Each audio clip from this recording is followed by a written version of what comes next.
आज हम इस वीडियो में ये जो चैप्टर है party system in India chapter 4 जो हमारा पार्ट बी का है, इसमें आज हम एक टॉपिक डिस्कस करेंगे जिसका नाम है कांग्रेस सिस्टम।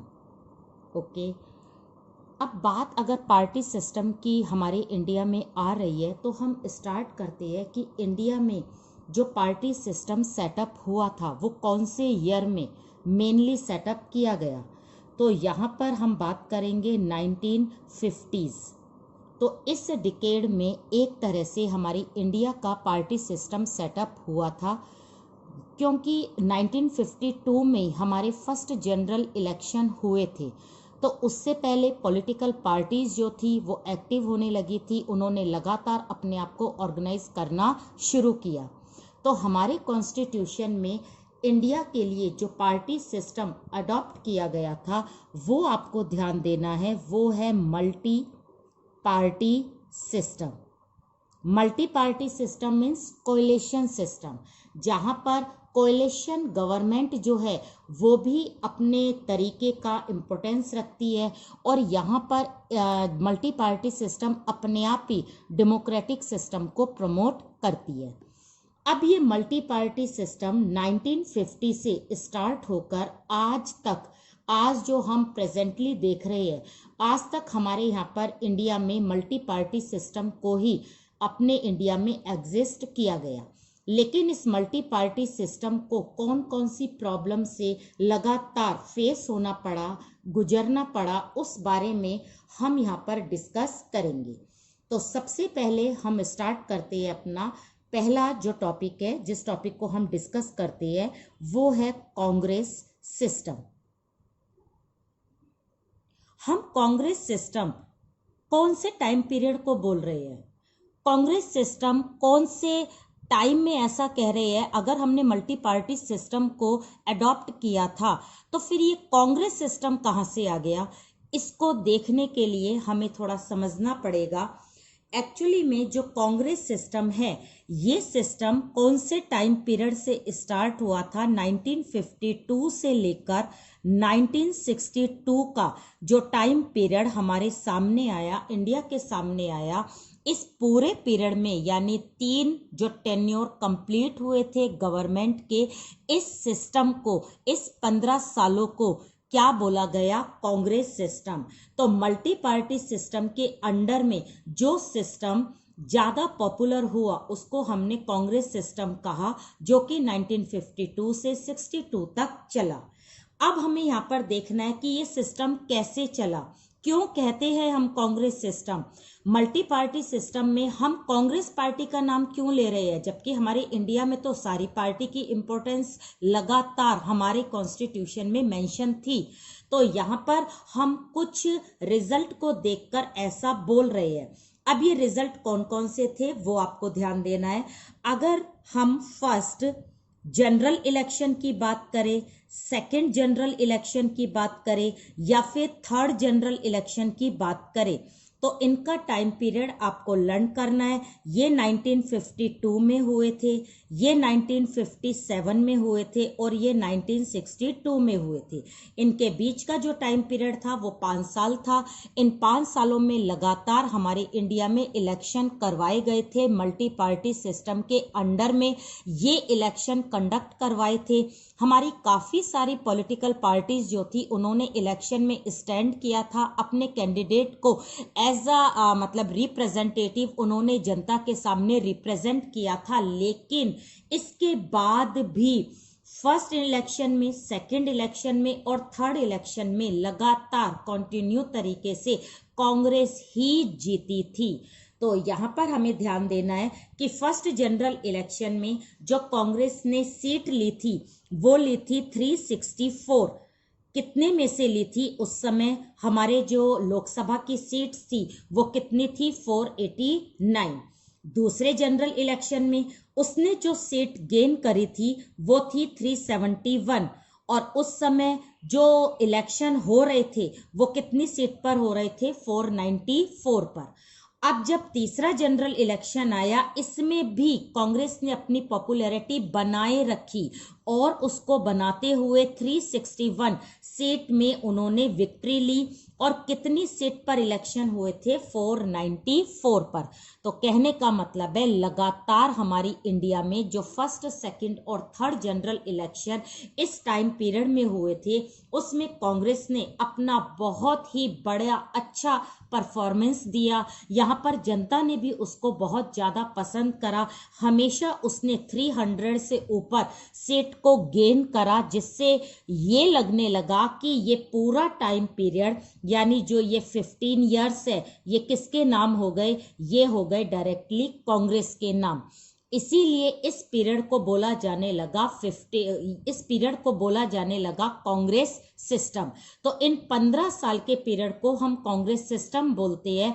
तो यहाँ पर अपने आप ही एक क्वेश्चन राइज होना स्वाभाविक था, ऑब्वियस था कि मल्टी पार्टी सिस्टम में सिर्फ हम एक ही पार्टी को देख रहे हैं, एक ही पार्टी को जीतते हुए देख रहे हैं। तो यहाँ पर क्या ये कांग्रेस सिस्टम ही थी? कोई और पार्टी जो थी वो कहीं पर भी किसी भी कंपटीशन में नहीं खड़ी थी। किसके? कांग्रेस की। तो क्या मल्टी पार्टी सिस्टम रह गई थी इंडिया में सिर्फ देखने के लिए, सिर्फ कॉन्स्टिट्यूशन में एज अ थ्योरी वो मतलब सिर्फ मेंशन थी, लेकिन प्रैक्टिकली हम देख रहे हैं सिर्फ एक ही पॉलिटिकल पार्टी क्या कर रही है? राज कर रही है। इसका दूसरा एग्जाम्पल हम एक और तरह देखते हैं कि सेकंड जनरल इलेक्शन जब 1957 में हुए थे, उसी समय काफी सारे स्टेट में भी स्टेट असेंबली के इलेक्शन कंडक्ट करवाए थे। तो वहां पर भी कांग्रेस ही आई थी। तो कहने का मतलब है सेंटर में भी कांग्रेस थी, स्टेट में भी कांग्रेस थी। लेकिन एक इंसिडेंट जो था वो कांग्रेस के बिल्कुल अपोज में था। वो इंसिडेंट कब था? वो आपको सेकंड जनरल के समय का याद रखना है कि जब 1957 में सेकंड जनरल इलेक्शन हुए थे, तो उसी समय केरला में भी लेजिस्लेटिव असेंबली के इलेक्शन कंडक्ट हुए थे। और इसमें जैसा कि सबको लग रहा था कि कांग्रेस ही जीतेगी, क्योंकि सारी स्टेट में कांग्रेस आ रही थी, सेंटर में कांग्रेस आ रही थी, तो लगा केरला में भी लेजिस्लेटिव असेंबली में क्या आएगी? कांग्रेस आई थी, कांग्रेस आएगी।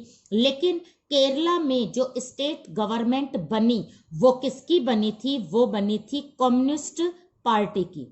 कम्युनिस्ट पार्टी उस समय सेकेंड लार्जेस्ट पार्टी थी आफ्टर कांग्रेस। तो कांग्रेस के बाद जिसका नाम था, जिस पार्टी का नाम था, वो पार्टी थी कम्युनिस्ट पार्टी। तो यहाँ पर फुल फ्लैज में केरला में कम्युनिस्ट पार्टी आई थी कांग्रेस पार्टी को हराकर। तो ये कम्युनिस्ट जो पार्टी थी वो स्टेट गवर्नमेंट उसने अपनी बनाई। कहाँ पर? केरला में। अब जब ऐसा हुआ तो ये जो एक शॉक लगा ये कांग्रेस को लगा। अब कांग्रेस को लगने लगा कि अगर केरला में कम्युनिस्ट पार्टी आ गई है तो हो सकता है और भी स्टेट में कोई और पार्टी आ जाए। इस एक वेव को रोकने के लिए कांग्रेस ने सबसे पहले केरला में एक आर्टिकल इम्पोज करा। और इस आर्टिकल में जो आर्टिकल था वो था 356 आर्टिकल। 356 आर्टिकल आप बहुत अच्छे से जानते हो, जब हम पर्टिकुलर किसी स्टेट पर प्रेसिडेंशियल रूल लगाते हैं तो उसकी रिपोर्ट पहले गवर्नर सेंट्रल गवर्नमेंट को देता है कि यहाँ पर जो फ्रीडम है, एडमिनिस्ट्रेशन है, वो सही तरीके से नहीं चल रहा है। तो सेंट्रल गवर्नमेंट उस पर्टिकुलर स्टेट का सारा एडमिनिस्ट्रेशन अपने हाथ में ले लेती है। तो यहाँ पर भी कुछ ऐसा ही हुआ। केरला में जो गवर्नर था उसने रिपोर्ट बनाई कांग्रेस यानी सेंट्रल गवर्नमेंट के कहने पर, और इस रिपोर्ट में लिखा हुआ था कि यहाँ पर किस तरह से एडमिनिस्ट्रेशन कम्युनिस्ट पार्टी नहीं संभाल पा रही है। तो कांग्रेस ने उसी समय केरला में इस आर्टिकल को इम्पोज कर दिया। कम्युनिस्ट स्टेट गवर्नमेंट डिसमिस हो गई। इसके जो सीएम थे जिनका नाम था नमरूदी पैड, उनको हटा दिया गया और सारा रूल सारा एडमिनिस्ट्रेशन किसने अपने हाथ में ले लिया? कांग्रेस ने। तो इस इंसिडेंट के बाद तो बिल्कुल लगने लगा था कि मल्टी पार्टी सिस्टम चाहे हमारे इंडिया के कॉन्स्टिट्यूशन में हो, लेकिन हमारी इंडिया में क्या चल रहा है, कौन सा पार्टी चल रही है, किस पार्टी का डोमिनेंस चल रहा है। तो यहाँ पर सारे के सारे क्रिटिसाइजर कहने लगे कि इंडिया में जो है वो वन पार्टी सिस्टम चल रहा है। यहां पर वन पार्टी सिस्टम रूल कर रही है, हर तरह से कंट्रोल कर रही है और किसी भी पॉलिटिकल पार्टी को स्टैंड होने नहीं दे रही है। सिर्फ कांग्रेस अपना डोमिनेंस चाहती है, वो ही पूरे कंट्री को रूल कर रही है।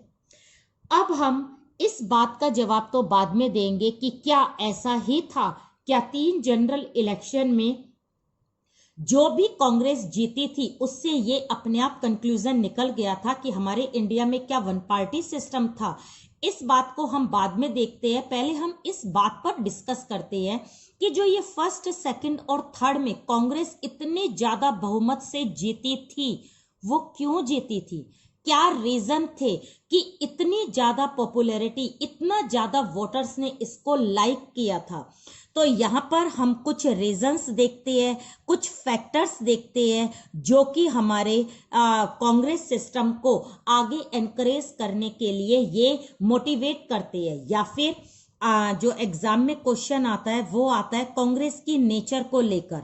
तो कांग्रेस की नेचर कैसी थी उस समय कि लोग इतना ज्यादा कांग्रेस को पसंद कर रहे थे। तो यहाँ पर फर्स्ट चीज हम देखते हैं कि ये जो पार्टी थी बहुत ही पुरानी पार्टी थी, ये हिस्ट्री से चली आ रही पार्टी थी जिसने इतने सारे मूवमेंट ब्रिटिशर्स के अगेंस्ट में लड़े थे, फाइट करे थे। तो लोगों को एक अंदर से इस पार्टी पर ट्रस्ट था। इसके अंदर जो लीडर थे लाइक गांधी थे, नेहरू थे, पटेल थे, आजाद थे, राजेंद्र प्रसाद थे, अंबेडकर थे, इन लोगों से, इन लीडर से जनता इतनी फेमिलियर थी कि इन लोगों को उन्होंने वोट देना सबसे अच्छा समझा था। तीसरी चीज ये थी कि ये जो पार्टी थी, इस पार्टी में अपने आप ही एक इतना ज्यादा इन्फ्लुएंस था जो कि हिस्ट्री में इन्होंने पहले से ही जमाया हुआ था। इसकी इमेज इतनी अच्छी थी कि लोग इसे गलत वे से सोचते ही नहीं थे, इसलिए इसका फायदा कांग्रेस को हुआ और लगातार जनता ने इसको पसंद किया। दूसरी चीज आएगी इसमें ऑल इंडिया, यानी ऑल इंडिया लेवल पर ये जो पार्टी थी अपना प्रभुत्व जमा चुकी थी। कैसे? और जितनी भी पार्टी थी उसको कुछ लोगों तक ही सीमित रखा गया था, मीन्स कुछ एरिया के लोग ही उन पार्टियों को जानते थे। लेकिन कांग्रेस ऐसी पार्टी थी जिसे पूरे इंडिया के लोग अच्छे से जानते भी थे और समझते भी थे। दूसरी चीज, यहाँ पर जो भी दूसरी पार्टीज थी वो या तो एमएलए अपने स्टैंड करवाती थी या फिर एमपी, लेकिन एक कांग्रेस ऐसी पार्टी थी जो अपने एमपी और एमएलए हर स्टेट से मतलब इलेक्शन में स्टैंड करवाती थी। इसलिए ये पार्टी जो थी ये ऑल इंडिया लेवल पर इलेक्शन को स्टैंड कर रही थी। तीसरी चीज इसमें आएगी कि ये एक नेशनल पार्टी थी। इसका जो स्ट्रक्चर था वो इतना डेवलप्ड था, इतना वाइड स्प्रेड था कि लोग जो थे, लोगों की बात छोड़ो, बच्चे से लेकर जो एजेड लोग थे वो भी इस पार्टी को जानते थे।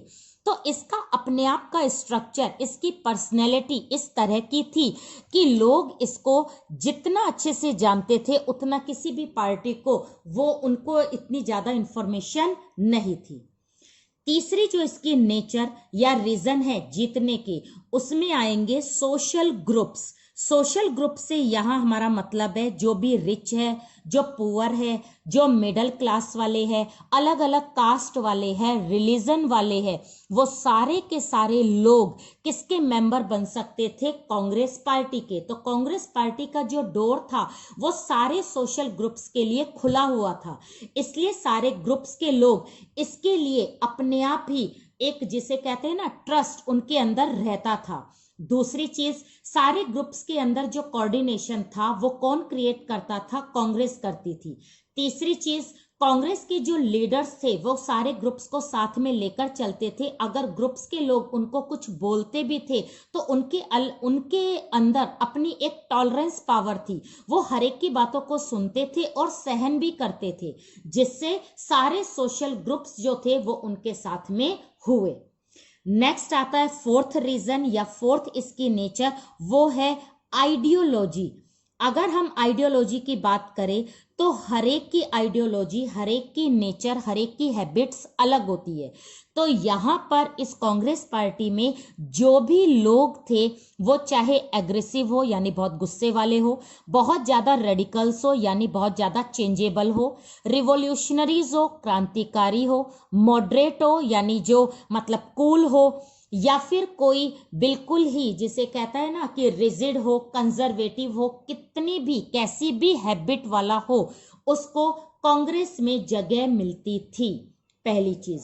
दूसरी, ऐसी आइडियोलॉजी रखने वालों के बीच में जब कभी भी डिस्प्यूट्स होता था तो कांग्रेस के जो अपर लीडर से ऐसे डिस्प्यूट्स को दूर करते थे। तीसरी चीज, ऐसी आइडियोलॉजी को रखने वाले जितने भी लोग थे उनकी बातों को सारे कांग्रेस के लीडर आराम से सुनते थे और उनकी बातों को इम्प्लीमेंट भी करते थे। तो हर आइडियाज को इम्प्लीमेंट किया गया, इसीलिए कांग्रेस जो थी वो लेफ्ट और राइट दोनों की तरफ झुकी हुई थी, यानी पुअर्स को और रिच को साथ में लेकर चलती थी, हर तरह के विचार वालों को भी साथ में लेकर चलती थी। नेक्स्ट आएगा फिफ्थ इसकी नेचर, उसमें है एजेंडा। एजेंडा का मतलब होता है कि किसी भी पॉलिटिकल पार्टी के अपने ऑब्जेक्टिव, सिर्फ एक यही पार्टी ऐसी थी उस समय जिसके अपने एक ऑब्जेक्टिव थे और वो भी बिल्कुल क्लियर थे। दूसरी चीज, इन ऑब्जेक्टिव्स पर हमारी जनता को इतना ज्यादा ट्रस्ट था कि उन्हें लगता था कि ये एजेंडा जो कांग्रेस लेकर आई है उसे वो पूरा करेगी। तीसरी चीज, उनका जो एजेंडा होता था वो बिल्कुल सिस्टमेटिकली होता था, प्लान्ड होता था, उन्हें पता होता था कि हमें इस ऑब्जेक्टिव को किस तरह से फुलफिल करना है। बाकी जितनी भी पार्टी थी वो उनके ऑब्जेक्टिव या तो मिस होते थे या फिर आपस में डिस्प्यूट होकर टूट जाते थे। तो इस तरह यहां पर जितने भी एजेंडा हुए वो बिल्कुल प्लान्ड हुए। लास्ट अगर हम इसका रीजन देखें तो वो है इलेक्टोरल सिस्टम। जो सिस्टम हमारे इलेक्शन के लिए अडॉप्ट किया गया था वो था एफपीटीपी सिस्टम। एफपीटीपी सिस्टम जो कि आपने 11th में पढ़ा था कि इसका मतलब होता है फर्स्ट पास्ट द पोस्ट, जो सबसे आगे वही जीते। तो इसका मतलब है जिसके पास सबसे ज्यादा वोट है वही जीतता है। तो इसका फायदा सबसे ज्यादा कांग्रेस को हुआ था, क्योंकि कहीं कहीं पर ऐसा लगता भी था कि कांग्रेस की कम पॉपुलैरिटी है, दूसरी पार्टी की ज्यादा है, लेकिन एफपीटीपी सिस्टम से उस कॉन्स्टिट्यूएंसी में पर्टिकुलर कांग्रेस जो थी वो बहुत ही कम मार्जिन से जीत जाती थी। तो जिसके पास सबसे ज्यादा वोट होते थे, हम तो इस सिस्टम के अकॉर्डिंग उसको ही क्या माना जाता था, विनर माना जाता था, उसी का रिप्रेजेंटेटिव लोकसभा या असेंबली में जाता था। तो यहाँ पर कांग्रेस जो थी वो कभी कभी बहुत ही कम मार्जिन से जीतती थी, लेकिन वो जीत जरूर जाती थी, चाहे वो 10 या 100 वोट से जीते, ज्यादा फर्क नहीं होता था। लेकिन इस सिस्टम के अकॉर्डिंग कांग्रेस जो थी वो लगातार 3 इलेक्शन जीतती आई। तो अब जब हमने इन रीजन को देखा है कि इन तीनों जनरल इलेक्शन में कांग्रेस के जीतने के रीजन ये सारे थे, तो अपने आप इस बात का हमें आंसर मिल गया कि जो क्रिटिसाइजर ये कह रहे थे कि इंडिया में वन पार्टी सिस्टम आ गया है, हम उसे कह सकते हैं कि इंडिया में वन पार्टी सिस्टम नहीं था। क्यों नहीं था? क्योंकि उस समय कांग्रेस की नेचर ऐसी थी, इसलिए वहां की जनता ने, हमारी जनता ने, उस समय की जनता ने कांग्रेस को वोट दिया था। उस समय भी हमारे कॉन्स्टिट्यूशन में मल्टी पार्टी सिस्टम था, उस समय भी और बहुत सी जो पॉलिटिकल पार्टीज थी वो सारी की सारी इलेक्शन में स्टैंड कर सकती थी, उनको किसी तरह की कोई मना नहीं था। वो किसी भी तरह से अपना कैंपेनिंग कर सकती थी, मीडिया को यूज कर सकती थी, एडवर्टीजमेंट कर सकती थी, एजेंडा बना सकती थी, या अपनी पार्टी को ऑल इंडिया लेवल पर पॉपुलर कर सकती थी। सब कुछ काम उनके लिए फ्री थे, लेकिन इसके बाद भी कांग्रेस लगातार जीत रही थी। क्यों? क्योंकि उसकी नेचर ही ऐसी थी, लोग उसे बहुत ज्यादा पसंद करते थे। तो हमारे लीडर्स ने, हमारे लोगों ने इस बात का जवाब देते हुए ये कहा कि हमारा जो सिस्टम 1952 से 1962 के बीच में चला उसे कांग्रेस सिस्टम कहने के साथ हम क्या कहेंगे, वन पार्टी डोमिनेंस। हमारी कांग्रेस पार्टी का डोमिनेंस जो था वो इतना ज्यादा था कि दूसरी पार्टी जो थी वो इलेक्शन में स्टैंड करके भी हार जाती थी। तो यहां पर वन पार्टी सिस्टम नहीं होगा, यहां पर क्या होगा, वन पार्टी डोमिनेंस की। वहां यहां पर जनता को जो कांग्रेस पार्टी थी वो इतनी ज्यादा लाइक होती थी, जनता उसे पसंद करती थी, इसीलिए उन्होंने उसको वोट दिए। तो इसका मतलब ये नहीं है कि उस समय कोई और पॉलिटिकल पार्टी नहीं थी, पॉलिटिकल पार्टी भी थी, मीडिया भी थे, सब चीजें फ्री थी, लेकिन इसके बाद भी जनता किसको पसंद करती थी, कांग्रेस को। तो ये चीज, ये क्वेश्चन आपके दिमाग में बिल्कुल क्लियर हो गया होगा कि कांग्रेस सिस्टम कौन से टाइम पीरियड को कहा जाता है। इस टाइम पीरियड में 3 जनरल इलेक्शन हुए थे जिसमें कांग्रेस लगातार जीती थी। इसके जीतने के रीजन ये सारे थे, और इन फैक्टर्स या कांग्रेस की नेचर को देखने के बाद अपने आप ये चीज क्लियर हो जाती है कि हमारी इंडिया में इस टाइम पीरियड में जो कांग्रेस सिस्टम थी वो वन पार्टी सिस्टम नहीं था, वो था वन पार्टी डोमिनेंस, जो कि चाइना से बिल्कुल अपोज में था। अगर कुछ लोग ऐसा कहते हैं कि हमारे यहाँ पर चाइना जैसा वन पार्टी सिस्टम था, तो हम कहते हैं कि हमारे यहाँ पर चाइना जैसा वन पार्टी सिस्टम नहीं था, ना तब था और ना अब है। जबकि हमारे यहाँ पर उस समय चाइना से अपोज में वन पार्टी डोमिनेंस था, क्योंकि चाइना में तो एक पार्टी को ही कॉन्स्टिट्यूशन में मतलब प्रेफरेंस दी जाती है, वहां पर किसी तरह के कोई राइट नहीं दिए जाते हैं, किसी और पॉलिटिकल पार्टी को इलेक्शन में स्टैंड करना बैन होता है। यहाँ पर इस सिस्टम में वोटर्स को ज्यादा चॉइस नहीं मिलती है, लेकिन हमारे यहाँ पर वन पार्टी डोमिनेंस में हम देख रहे हैं कि हर तरह से जनता को चॉइस भी थी, और जो पॉलिटिकल पार्टीज थी वो भी बिल्कुल फ्री थी। लेकिन इसके बाद भी हमारी जनता ने कांग्रेस को चुना, उसका मेन रीजन था वन पार्टी डोमिनेंस का। ठीक है, तो इस तरह से आपका ये वाला जो टॉपिक है ये बिल्कुल क्लियर हो जाना चाहिए, और इसके लिए जो नोट्स है वो आप अपने डिस्क्रिप्शन बॉक्स में जरूर देखना।